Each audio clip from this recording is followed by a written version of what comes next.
بسم اللہ الرحمن الرحیم۔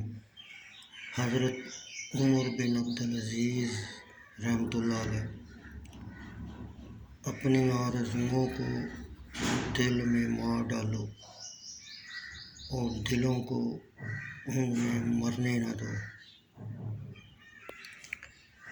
مذاق کی بدولت آپس میں کینہ اور فساد پیدا ہوتا ہے۔ جو ہنستے ہوئے گناہ کرتا ہے وہ روتے ہوئے جہنم میں جائے گا۔ امیدوں کو لمبا مت کرو اور قیامت کو دور نہ سمجھو، کیونکہ جو مر گیا اس کی قیامت قائم ہوگی۔ سنت کی مخالفت کر کے سلامتی حاصل نہیں ہو سکتی اور اللہ تعالیٰ کو ناراض کر کے مخلوق کی رضا حاصل نہیں کی جا سکتی۔ دنیا ایک دیمک زدہ امیر کا نام ہے۔ گزر جانے والی گھڑی سے عبادت عبارت ہے، آخرت کی طرف جانے کا راستہ ہے اور موت کی طرف پہنچانے کا ذریعہ ہے۔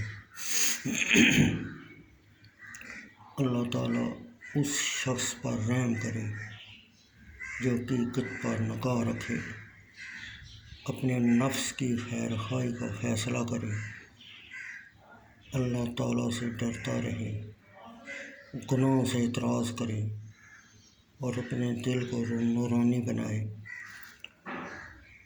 تم جانتے ہو کہ تمہارے والد حضرت آدم علیہ السلام ایک لغزش کی وجہ سے جنت سے نکالے گئے تھے، پھر اللہ تعالیٰ نے توبہ کی وجہ سے ان کی لغزش کی معافی کا وعدہ فرمایا تھا کہ تم اپنے گناہوں سے ڈرتے رہو اور اپنے رب سے معافی کی امید رکھو۔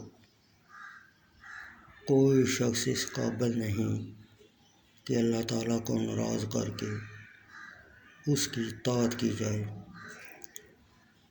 یاد رکھو، سب سے افضل عبادت فرائض کی ادائیگی اور حرام کاموں سے بچنا ہے۔